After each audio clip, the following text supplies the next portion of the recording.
Welcome, everybody. We have quite a crowd joining us today on the topic of governance, board governance specifically, and even more specifically, exceptional board governance, and covering the topics of foundational knowledge elements of true governance experts.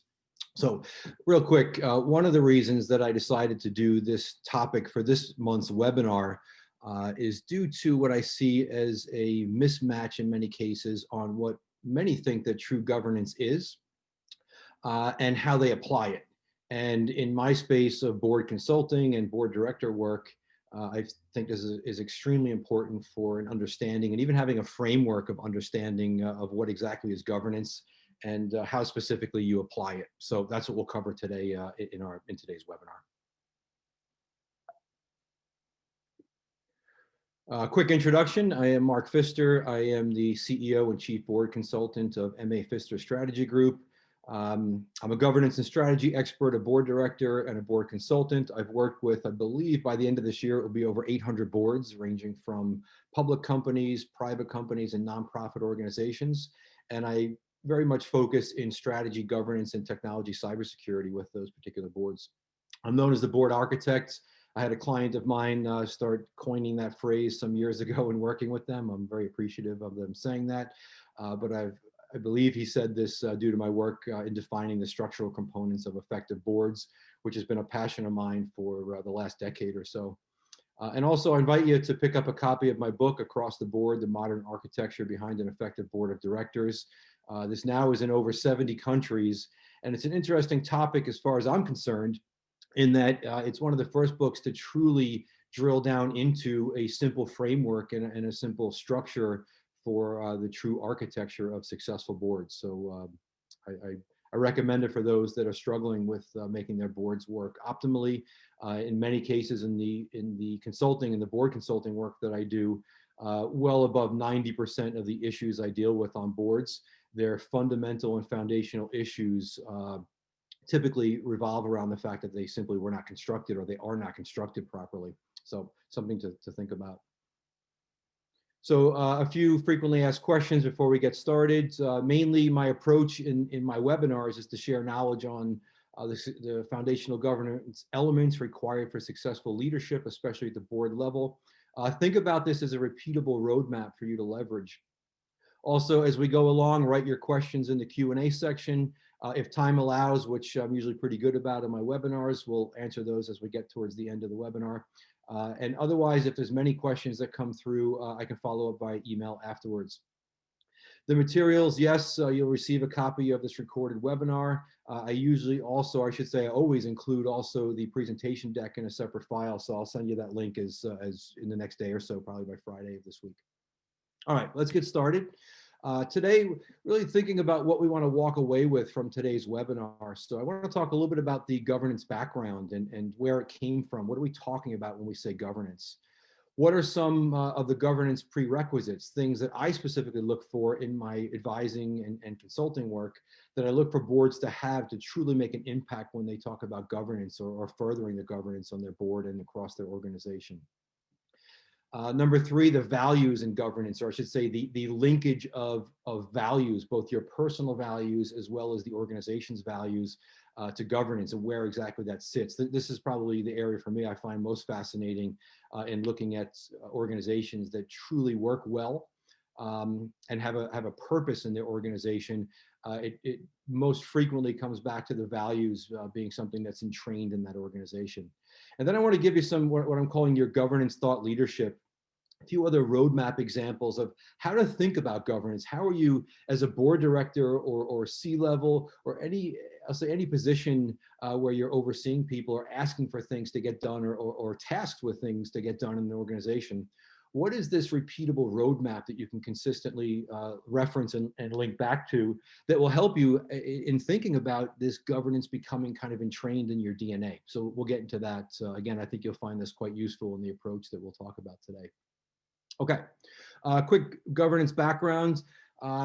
It's interesting when I ask in my speaking engagements and I open it to the audience to answer the definition of governance.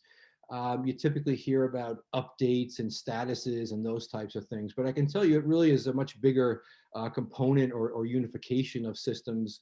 And typically the true definition is governance is the unification of policies, systems, and structures that aligns leadership to take effective action. And the most important part of this is with accountability.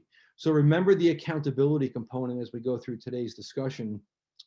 As accountability really being foundational in what truly governance is about.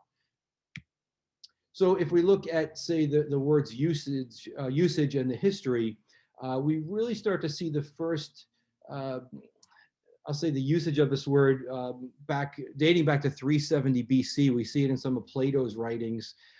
It's derived, quite frankly, from the Greek word kubeneo. I know I'm not pronouncing that correctly, and I apologize to anybody who speaks Greek out there. But again, this word comes back to the definition of really meaning to steer and direct.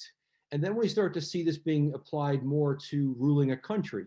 And if we look across the 16th, the 17th, and the 18th centuries, we see modern day England talking about governance of the realm, of overseeing their empire and truly understanding where they're at, what they need to do to make sure that they are ruling these areas. So you see this really applied to ruling a country throughout those centuries. And it wasn't really until in the 1990s when you started to hear economists and political scientists use this terminology more so. And we can really put our finger in the US on the M&A, the merger and acquisition activity throughout the 1990s, where this broader sense or the broader use of the word governance really started to take a meaning that had governance and regulation around it.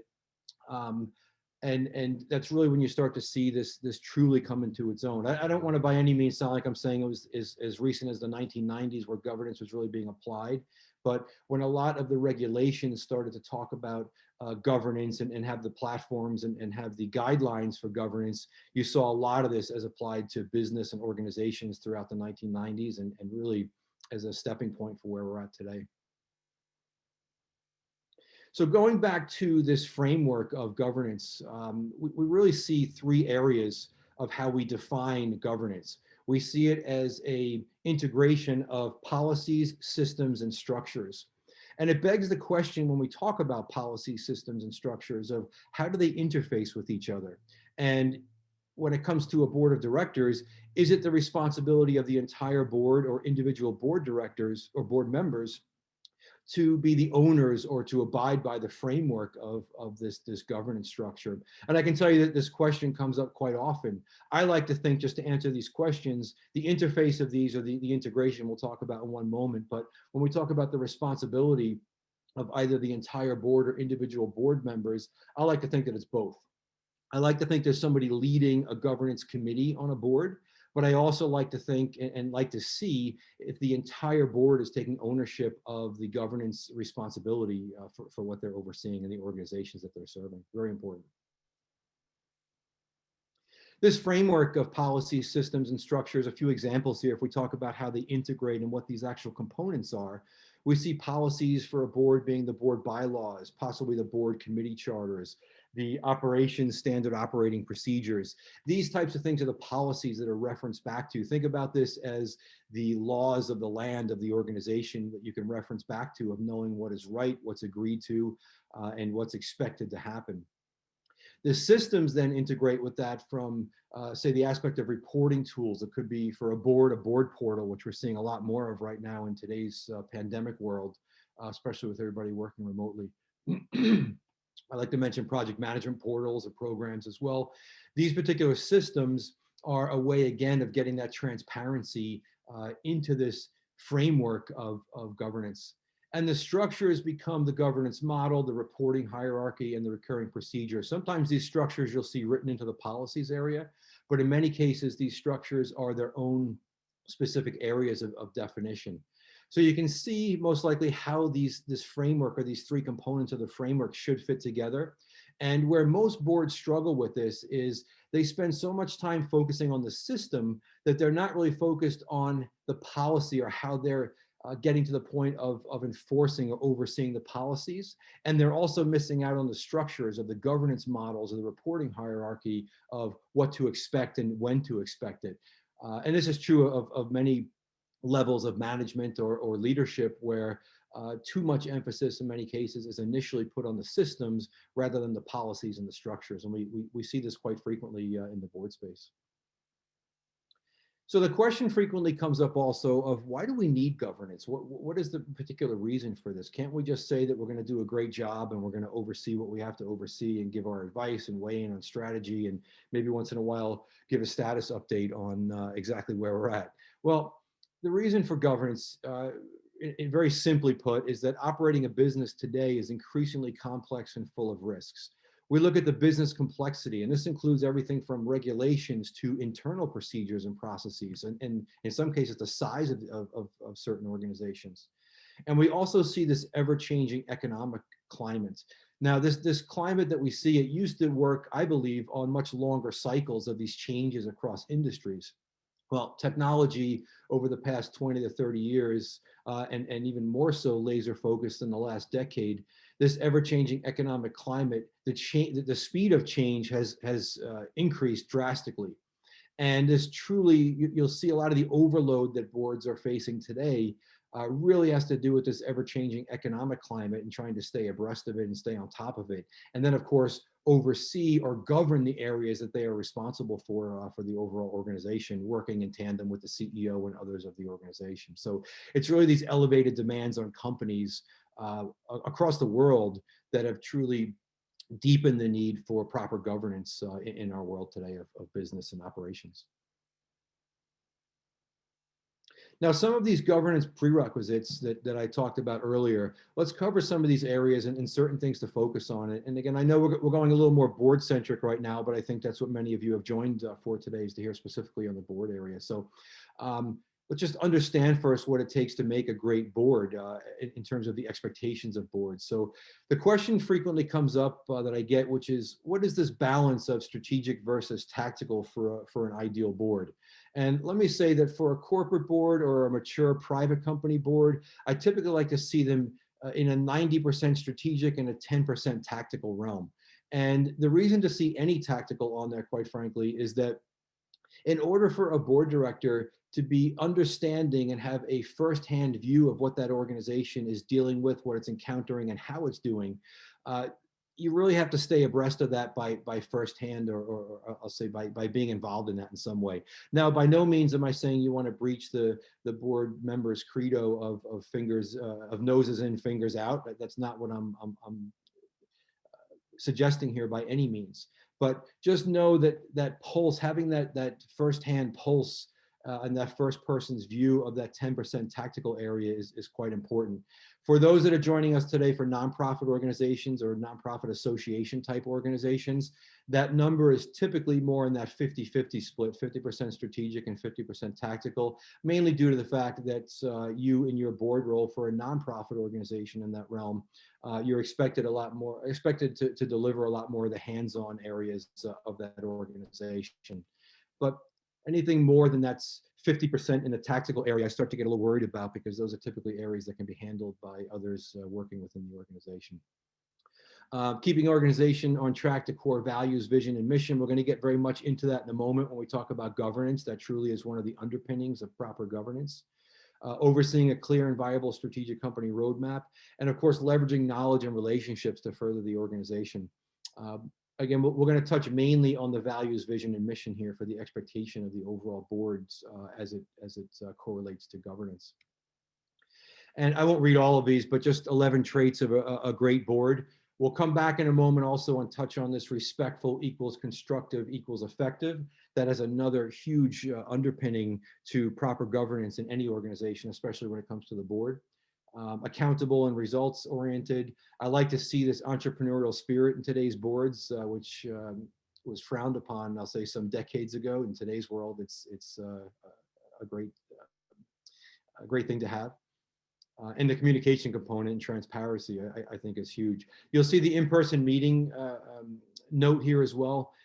That to me is still important, even though I understand that in the world we're in right now with the pandemic, a lot of this is video conferencing, but the video, at least you're still seeing some of the body language, hopefully, in the video. I have never and will never be a fan of simply call in or simply phone board meetings. I don't think they're very productive by any means, but just some of the traits that we see of great boards throughout the years of working with hundreds of boards.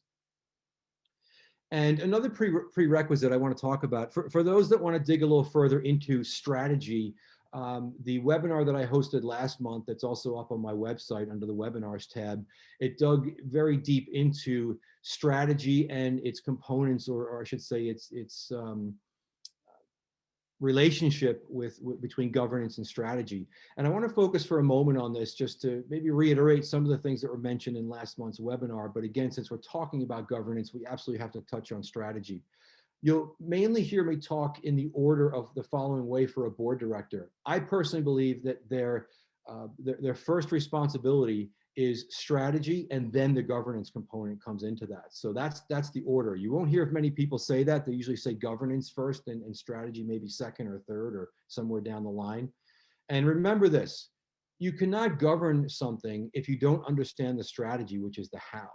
So commonly, the governance component of this is the goals are defined, which is your objective, and it's the what and the why of the organization.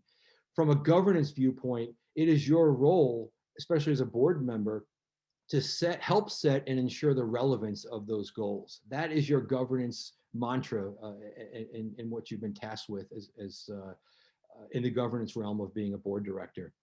The strategy, which straddles both the objective and the action area, is the how. How are we going to get this done? That is the strategy. And it is the role of a governance expert or someone that's tasked with governance to actually validate that approach. So again, in the board director's mind, they should be thinking, when they hear strategy, I am here, I'm sitting in the seat in my governance realm to validate the approach that's being proposed. And that could be both on an individual level, and it should be both individual as well as an integrated level across the board.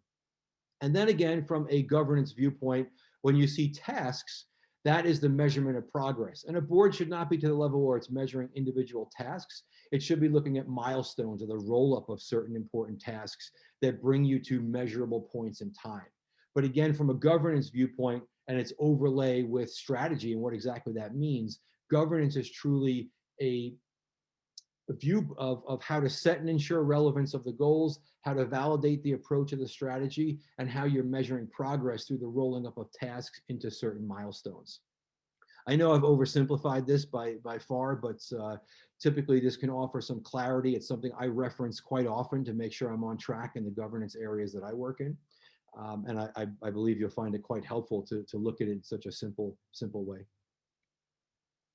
And a few other prerequisites here of looking at the different models. So many folks are not aware that there are documented governance models, and they have specific names. So we're going to cover 5 of those today. Very high level. My point in all of this is not to say or believe you're going to walk away as an expert in these 5 governance models, but just know they exist. Know that if you want to dig further into these, you now have the framework to drill further into these areas. So our traditional model typically looks at the legal responsibility going to the collective board, and the board speaks as one voice on all matters. We see a lot of this still happening today, although this is one of the oldest models for corporate governance. It is also somewhat outdated by today's standards. Again, I could speak hours about traditional models, the traditional model for governance, but just know that this is one of the areas today that we pull certain aspects from that are still used in today's world. This model also identifies the structures, but the board outlines the process as stated in the bylaws, just going back to something we mentioned earlier. Okay, so that's one model, or really the first one we talk about when we talk about governance models, traditional model. Second one referenced very often is the Carver model. This places its focus on the ends of the organization's purpose, and the organization actively works towards what it needs to achieve. You'll see this in many cases in nonprofit and for-profit organizations. I don't see this so much in public organizations, typically nonprofit and private organizations, quite frankly. But in many cases with defined limits, the board gives the CEO the bulk of the responsibility for using the means to get to the ends. So the board in this case, especially in organizations where the board is possibly more of a figurehead organization, you'll see the Carver model putting a lot more emphasis and ability for the CEO or nonprofits, the executive director, to truly take this thing by the horns and drive it forward. And the board is there maybe not as a first step of governance, or possibly a second step of governance, I like to say, or a second step removed from it. I'm somewhat of a fan of certain aspects of this, but not all of them, as you can hear from my descriptions. And we'll get to this melding or the integration of all of these models in a moment. So that's number 2, the Carver model. 3 is the Cortex model. This focuses on the value that the organization brings to the community, and the board defines the standards, expectations, and performance outcomes. So clarifying and setting outcomes to achieve success becomes the primary duties of the board under this model. Think back a moment ago to that strategy diagram that I showed you, where the board is very heavily in this Cortex model, very heavily involved in setting the goals of the organization, and then overseeing the delivery of those goals through the strategy and through the tasks or the rolled up milestones in the Cortex model.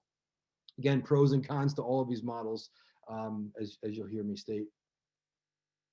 Consensus model, this is usually appropriate for companies without major shareholders. It's sometimes called the process model. Many nonprofit organizations use this as well. It gives all board members an equal vote, equal responsibility, and equal liability. Now, some of that equality, I'll say, in voting, responsibility, and liability, you'll see across many boards. But in how it's, in many cases, implemented in nonprofit organizations is why it's, in many cases, used there. This model is not as cut and defined as I'll say I'd like it to be, as I can discuss the other ones, but just know that usually with shareholders, this is not a great model, simply due to the fact that it allows for individual board members to form this cooperative, and then they really become the final say in what that board delivers or asks the CEO or executive director to deliver. It's not a great model to take into account what any shareholders or deep stakeholders would want in the organization. Okay. And competency model. So this focuses on communication, trust, relationships to improve board performance. Who wouldn't want that? That's a great thing to look at, so on any board. And the organization's bylaws do the work of outlining practices and strategies. So going back to what we mentioned earlier, and what's different from that, from the 3 components, I'll say, of proper governance, this kind of combines all of those 3 into one area and outlines them commonly in the bylaws of the organization and the bylaws of the board. So a company board that's interested in developing the knowledge and skills of the board members will benefit from this model, as I state in this on this page. But know that all of these different models have pros and cons to them, as I mentioned, and it's common for boards to adopt a combination of board governance models, and it caters to the features of the organization and the composition of the board. And a quick example of it, something I look for, and something I'm a fan of, or my preferred governance model, is mixing certain components of this. So taking from the competency model, the communication, trust, and relationships to improve board performance. In the Cortex model, defining standards, expectations, and performance outcomes. In the traditional model, the legal responsibility to the collective board, which, by the way, in many public and in many private and in most public companies, this is a requirement of their D&O insurance anyway. And in the Carver model, pulling out the organization actively works towards what it needs to achieve. So these particular components, again, I'm summarizing them here, but I highly recommend that if you get the time and you're interested to drill down a little further into these, they may just be that aha moment for your board. So understanding that these models that have been proven over time, and the fact that they can be pulled apart and pieced back together into what you prefer for your governance model, knowing that these exist really is the first step in understanding how to apply these. Okay. Moving to values and governance. This today, if I had a horn, I would blast it right now, because I would say that this is the most important part to remember from today's webinar. And first off, remember that effective board directors are attracted to companies with meaningful values, a strong vision, and a resonating mission statement. especially in today's world where when you don't have these things permeating an organization, it not only is a risk to the organization, but it's also a risk to that individual board member, both at a personal level as well as a professional level. And you could say from a D&O, director and officer insurance standpoint, from a monetary standpoint as well. So going back to something that was mentioned earlier, the values equal the culture equal lower organization risk. And this is truly where this fits in the organization. If you look at everything from the values and the purpose, how that creates the culture also has to be overseen by how the governance models work and what the governance models are interested in seeing and measuring in the organization. And by doing that, you inherently lower the organization risk. And let me show you why this is. I'm going to show you two diagrams here very simply that outline and show this visually. So values sit at the top of this pyramid or of this shape. And it truly, before you talk about vision or mission or anything else in an organization, the organization has to understand first and foremost, what do we stand for? What are our ethics? What are our principles? What are our beliefs? Now, to me, the board actually owns this. The board owns the values of the organization, and they own the governance of that through the CEO and through, or the executive director, and then through the remainder of that organization. This is a hugely important concept to know that, and we're going to talk about in a moment how your decision making should be based on a values-based decision making model. But know that value sits above vision, what you're looking to do in the future. It sits above your mission, what you do well now. Because none of those things make a difference in the world if the values and the purpose of the organization are not infused into that. So let's look at this at one more level of drill down, and let's see where the board sits in this and where the corporate governance sits in this. And this diagram, I can tell you, it looks simple, but it took me quite a while to come up with this over the years, and it led to the governance chapter you've seen a moment ago in my book. And it's a way of looking at what is covered and owned by which group. So you'll see that board governance sits around the whole outside of this organization, which it should. But it does not directly touch on some of the areas that you see the corporate governance horseshoe basically sits at in the diagram. Where the board governance does directly touch is on strategy, the overall governance of the board and the organization, the talent specifically as it correlates to the CEO or the executive director, the performance through the governance or the performance measurement, and of course the integrity. Now, all of this sits around an area of values and culture and risk. And it shouldn't be a surprise to anybody that has a deep knowledge of governance that risk takes that center bullseye in this chart. But where some people find it surprising to see is that the next thing that sits around this is the values and the culture. And in recent times, we can see an unbelievable amount of examples where the values breached the culture brought in the risk to the organization. This can be through sexual misconduct in an organization. That's a breach of values which undermine the culture. It can be through theft. It can be through whatever negative words we can come up with first and foremost. But know that that values and culture is extremely important to, especially to a board or in any realm of governance, to make sure you're not just overseeing and measuring risk, but also to make sure that the values and the culture of that organization are protected and they're being monitored. So again, this chart for me is something I reference back to on a pretty frequent basis. Still to this day, I have to remind myself sometimes of areas as a board director, what I'm responsible in doing, how to dig into that, what areas I should go through the corporate governance first, from the board to the corporate governance area, and what areas I should share those tasks with or dig deeper into as they relate to strategy, governance, talents, performance, and integrity. So I couldn't speak enough about this, and I know we're limited on time today, but I think you get the gist of where I'm going with this. Okay. Another area that I wrote in depth about in my book is the decision making around first referencing and digging into your values and trying to make decisions, or I should say making decisions from that. Roy E. Disney, the nephew of Walt Disney and the son of the co-founder of Disney World, Roy O. Disney. Roy E. Disney was involved in the organization for many, many years until his death not so long ago. And he had a quote that I love: "It's not hard to make decisions when you know what your values are."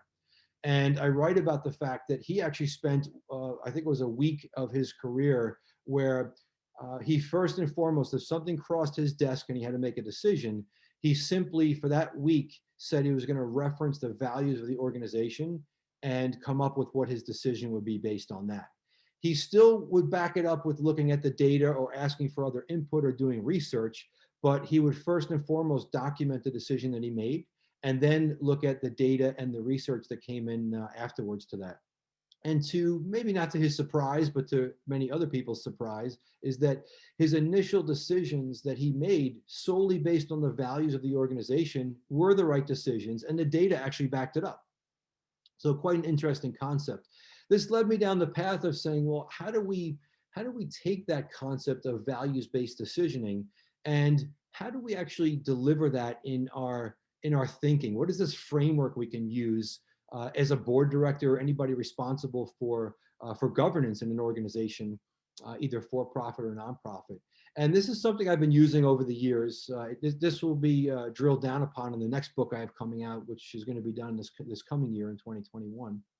And if a question or something is raised in the boardroom or even outside the boardroom, this is the 6-step process, and we'll apply it right now to the board decisioning flow. This is the 6-step process that I think about in my mind, and I put it through these test points.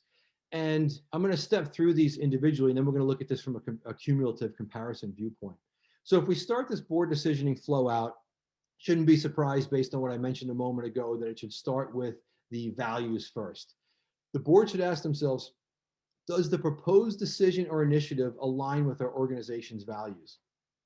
You would be amazed at the number of things that you can either get off your plate or just simply say no to because they're not aligned to the organization or your personal values for that matter. Remember, you're choosing boards that your personal values match to the organization's values. So think about this as a vetting process for anything you have to make a decision on, but in the boardroom especially.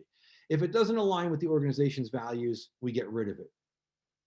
The vision, it's really what we want to be or enable in the future, right? Notice how we haven't talked about mission yet because we're saying, is this something that's going to put us on the path to the future vision of what we want to be and what we want this organization to be? So the board should ask themselves, does the proposed decision or initiative align with our organization's vision, the vision of the future? This is another area that if a board truly has its goals set or an organization has its goals set and it knows what its strategy is, once again, you will be amazed at the number of things that you can get off your plate or simply easily say no to because it just doesn't fit. It shouldn't even spend any time in the boardroom past the fact that it hasn't cleared the vision test. The mission. Missions are typically what do we do well now, right? So how are we ensuring that we are delivering what we claim and want to do well now? So the board should ask themselves, does the proposed decision or initiative align with our organization's mission? And again, another area of saying, if this is not in our sights for something that we want to do well now, we're not going to deal with it right now. It may be something for the future, but for right in this moment, we're not going to look at this or we're not going to spend any time deliberating on this because it's not a fit for where we should be spending our time. Think about, again, both aspects of both the professional aspect of applying it in your work, in your governance work, and also think about using this in your own personal life. I can tell you every year I put together things that support my mission for that year and things that support my vision for where I want to be in the next 5 years. And all of that is under the umbrella of the values. It makes it very easy for me to say no to things. And it's not that I have to step back or say, I'm going to call you back and think about that. I know if it's on my path or if it's not. Which brings me to the organization's goals, right? Every organization should have its goals set. By the way, in cases of very good boards, they should not only understand and know and probably have weighed in on the organization's goals, but the board should have their own goals as well of what they want to accomplish in that year or the next 2 year or within their term as a board director. So again, asking themselves if the decision or initiative that's crossing through this board or passing through the board, does it align with their organization's goals? Another very easy way to say a yes or a no as part of your vetting process for a decisioning flow. Committee sub goals, I like to include, personally, I like to include the goals of each committee of what they want to accomplish, and specifically talking about board committees.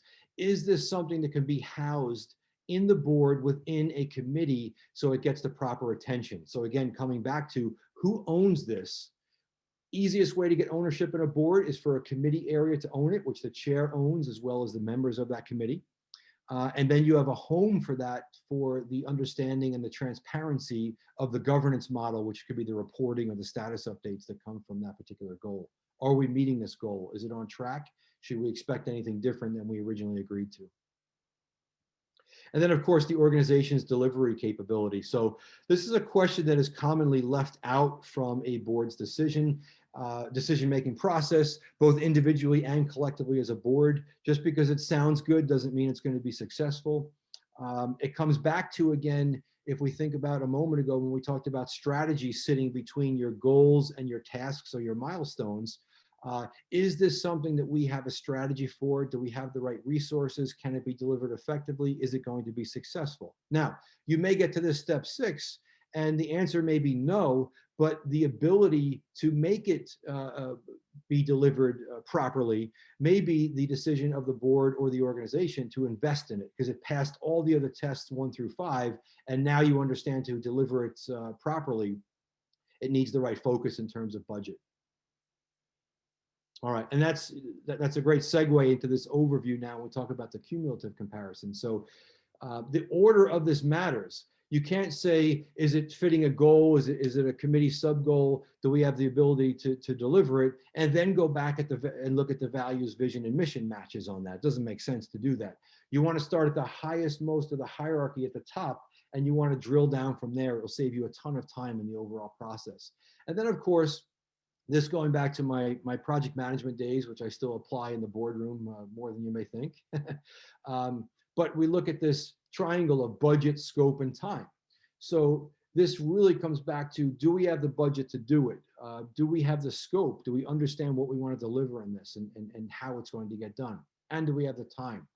If you overlay these considerations across each one of these steps, I can tell you the number of poor decisions or the number of poor decisions that the board make will drastically decrease. And it's because it's putting you through this thought process or this roadmap of decision making, which is truly your responsibility as a governance expert to think about this as a process and hold yourself and the board accountable to this. So that's one of our big mottos for today in this values and governance area, is to truly have this thought process you're going through when you're talking about governance, and leverage a model or a framework very simply such as this. I've used it for years. It can be quite successful. And I can tell you the questions that this will force you to ask or make you want to ask will truly be valuable to the boardroom as well as the outcome of these decisions. Okay. I'm going to do a quick time check as we go here. So a few of the things I think you'll find helpful today are the following. So Harvard Business Review study concluded that an effective board consistently focused in 4 areas of decision making. It's not to say these are the most important, it's just to say that these 4 areas were things that were common across successful boards. I'm going to focus on 2 of these. One is decision protocols. We just talked about a certain component of that, where I like to view that 6-step process for the board decisioning process, really what an individual board member, or how an individual board member or someone responsible for governance should be thinking.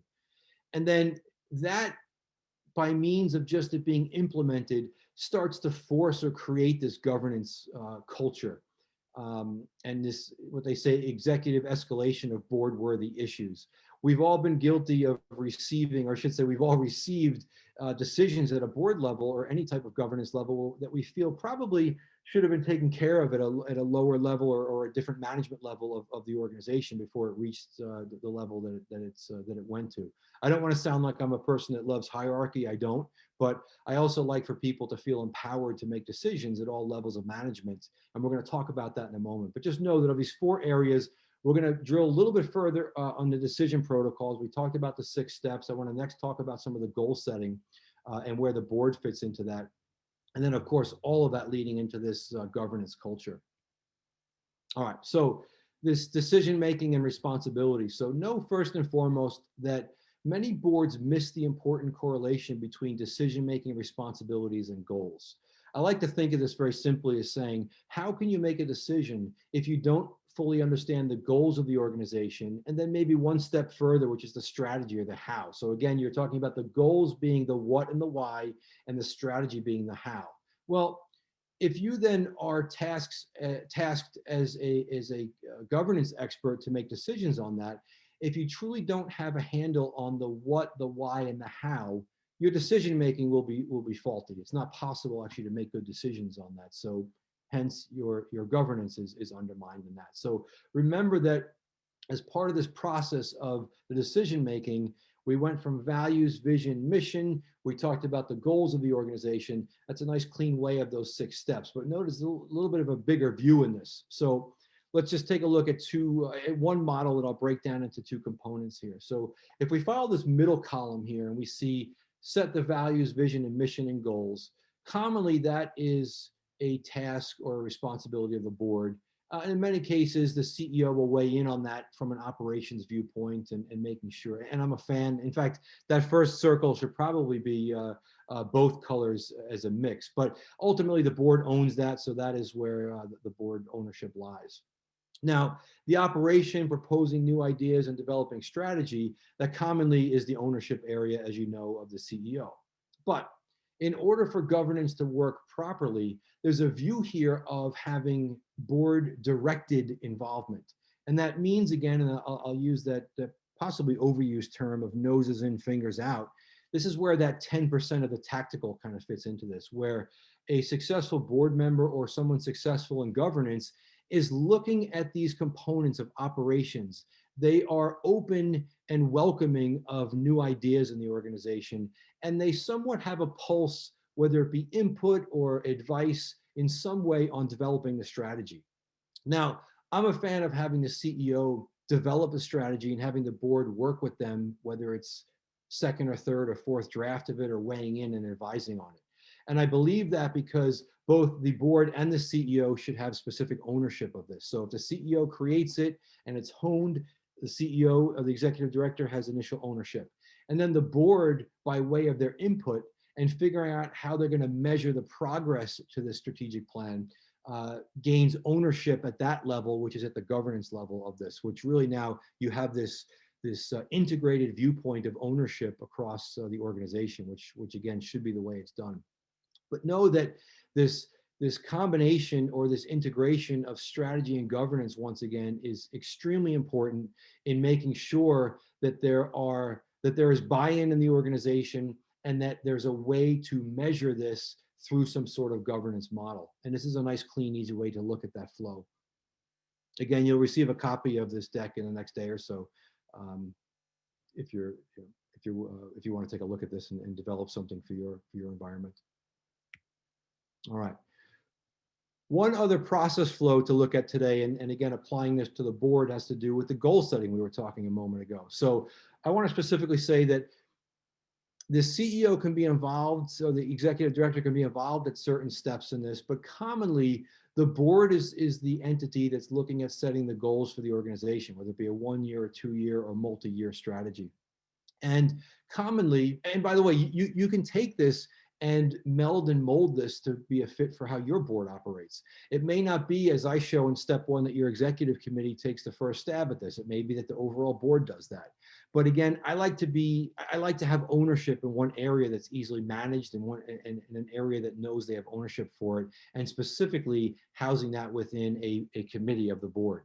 So in this case, we're talking about the executive committee, proposing the goals possibly for that year or multi-year. The board of directors then would look at this from a governance viewpoint and say, okay, do we agree with this? Are we on board with this? Is this something we can get behind and own?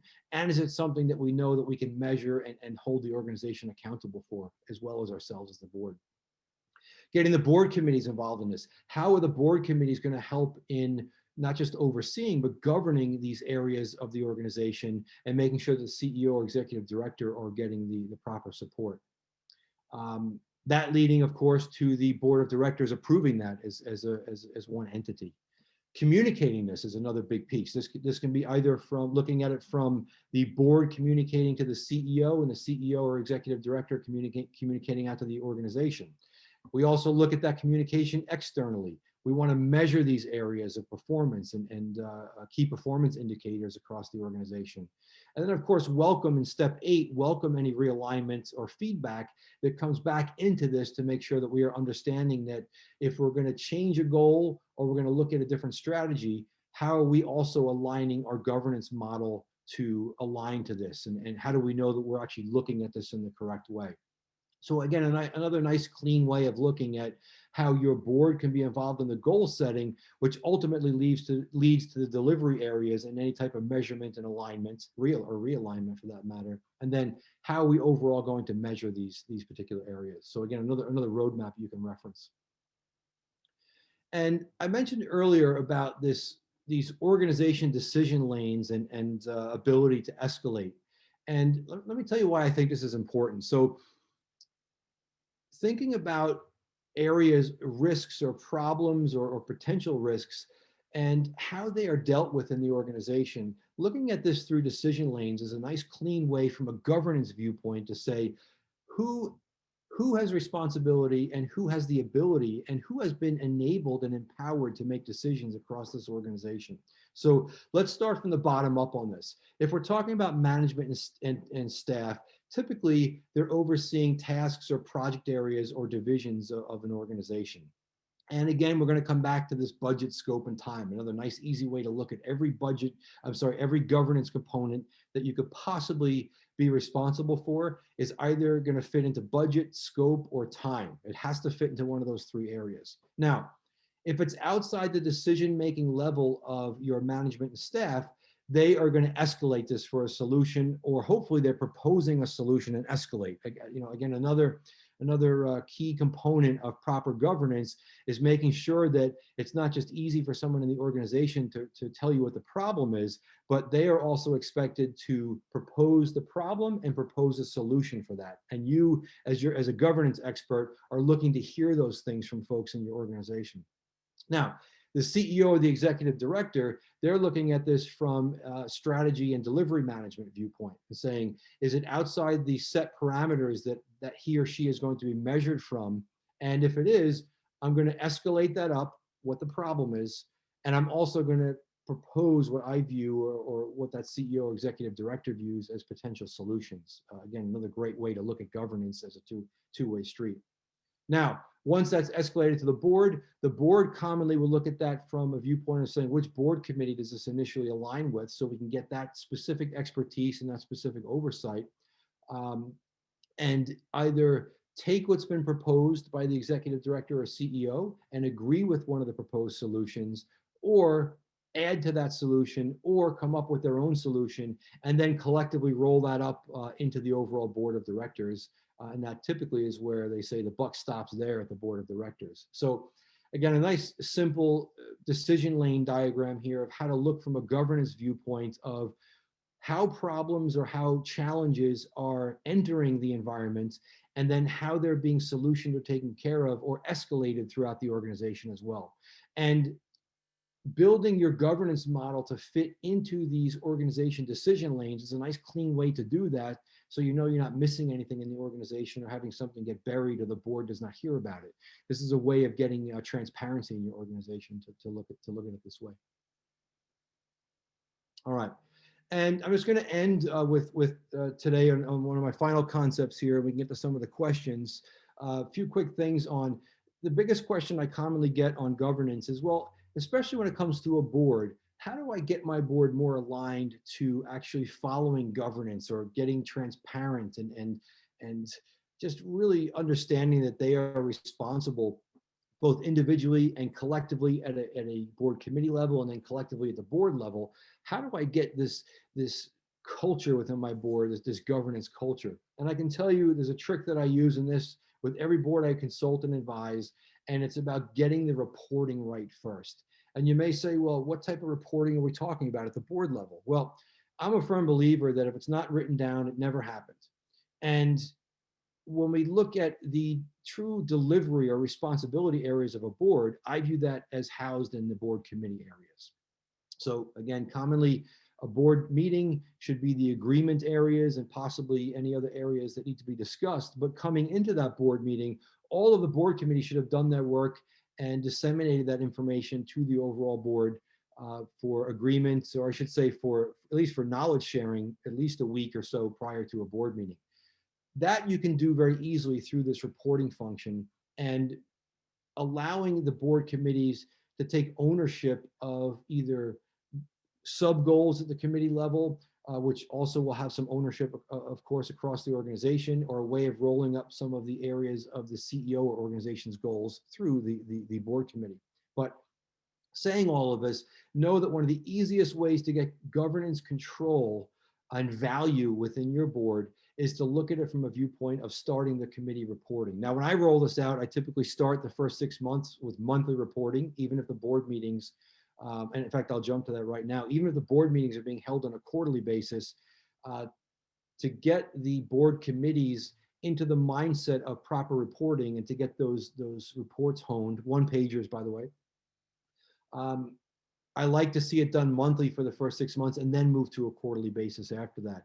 And in some cases, you look at transitional times. If your board or your organization is truly going through big change for any reason, it in many cases can be another time for that board to look at that reporting being done on a monthly basis. I'll tell you, 3 months or a quarter's worth of time in the board space right now can feel like an eternity. And many times you want to get that transparency and those updates happening on more of a monthly basis. So think about this again as an easy way to get that foothold of governance is to focus on either an already reporting board, where even if they're good at it, to really drill that down to the committee levels, and compare that back to both what goals are being supported, is the strategy being followed, the how, and then of course the milestones or things being met in the organization that are major milestones for this organization. Typically the board committee should own that. And the governance component comes in and simply getting the information or getting the updates for those areas, or somehow being involved in the delivery of those areas to a certain degree. Again, not breaching the noses and fingers out, but that truly forces a board director to know what they're talking about and be intimately involved in the area of the board committee that they're responsible for. So we talked about the reporting frequency. I won't go through every comment here on the great board committee report, but just know that everything from these red, amber, green statuses to the planned accomplishments. So it's not just looking back on what was accomplished, it's also looking ahead across the next reporting period of what's expected to get done. Again, that can be through what the board committee is responsible for, or what they are overseeing within the organization, or a certain milestone in the organization. They are actively looking and requesting information on those areas to report on them properly to the remainder of the board. Okay. And just before the question and answer, know that if your board is experiencing issues with governance, commonly it comes back to their governance model and how it's been implemented. Know that I've done this for hundreds of boards. I can help you decide on what that governance model is.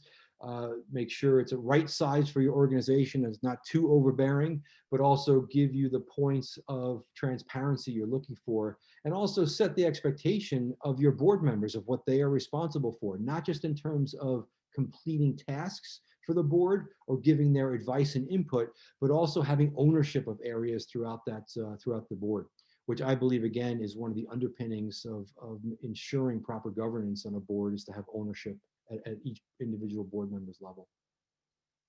So let me jump to a few of the questions right now. I see them rolling in. If you hang on one second, I can pull those up here. Okay. Where can I learn more about strategies linkage to governance? So good question. In the link that you probably signed up for this webinar, there's recordings in there of other previous webinars I've done. It happens to be that the previous webinar I did this previous month, in the month of October, that webinar was on truly the executive or board level approach to strategy. And I go very much in depth in that, of the understanding of that what and why, how it's related to the how, and then of course the delivery, or the when and who. You can see that very clearly, I believe, throughout that. And having an understanding of the governance component we covered today, along with that component of strategy that we covered last month that's been recorded, and the deck is there as well. I think you'll have a good understanding of that. All right, another question. Should a CEO have input on a board's governance model? Interesting question. So I would say yes. Commonly, the CEO is either somehow involved with the board, they are a board member, or in many cases, or in some cases, we'll see them as the chairperson of the board as well as the CEO. I'm still torn on whether or not that's a good or bad thing. You'll hear conflicting input on whether or not the chairperson should also be the CEO or vice versa. But again, I think it depends on the organization. But when you talk about a CEO having input on the board's governance model, I would honestly say, why not? Ultimately, the board will have the voting authority on what gets approved, but I am a fan of having someone who's responsible for being measured, also weighing in on how they are going to be measured and how they're going to be evaluated. Now, it's not to say that we shouldn't have our eyes and ears open for something that's self-serving in how that person is going to be measured, but I can tell you in my experience, what I've seen is that a CEO that's actually weighed in on the governance model or even the components of transparency that they're going to be measured on, they are much more harsh on how they're going to be measured than the board in some cases. So I would say welcome the CEO or executive director's input on the governance model and how the governance aspect is going to work in terms of the reporting of the transparency. And you may be quite surprised on what you come out with. I also like to think that if the CEO was involved in that governance modeling or the decisioning or the input to it or the advising of it, they also, again, have ownership. So why not? You as a board member ultimately have the voting capacity to say yes or no to that. All right. I think there was another one here. How do you get the entire board aligned on a governance model? Good question as well. I am a firm believer that it's not just about trying to convince somebody or a group of people to do something, just because it's possibly by saying the right thing to do. Now, I believe that proper governance is the right thing to do, but you have to also show how is it in this board's best interest or the board's best interest or the individual board members' best interest. Why is it, how is it going to benefit them, a new governance model or implementing, say, a tighter governance model within the board of the organization? And I can say that if you're able to show the positive outcomes of what's going to be gained, which could be the following things, shorter board meetings, right? If there's a proper governance model in place and the reporting from that is effective and efficient, I can tell you your board meetings are going to be shorter, right? And they're going to be more effective. It absolutely will lower risk in the organization. So if we look at this from a lowering of risk standpoint, every board member wants to know that they have low risk, either from a personal reputation standpoint or from a financial standpoint, whatever it may be. Success, being viewed as successful in their role for future consideration on other boards. So I think the real way to get a board aligned on something or to even make a change is to shepherd that change through the process and to ensure that you have to show what value is coming from that, both for the organization as well as for the board, and again, for the individual board directors. Okay. Any other questions? For those that have been regulars on my monthly webinars, you know that I am a stickler for staying on time. I know we're a few minutes before the hour, so if there are no more questions, I would like to thank everybody for joining today. Thank you so much for your time. I hope you got some value. You'll receive an individual email shortly that the recording is up and the deck is up as well. And you're welcome to take a look at it and download the deck if you'd like. Thank you so much, everybody. It's been a pleasure speaking on this, another favorite topic of mine today, and I hope you had some value from it. Thank you so much. Bye now.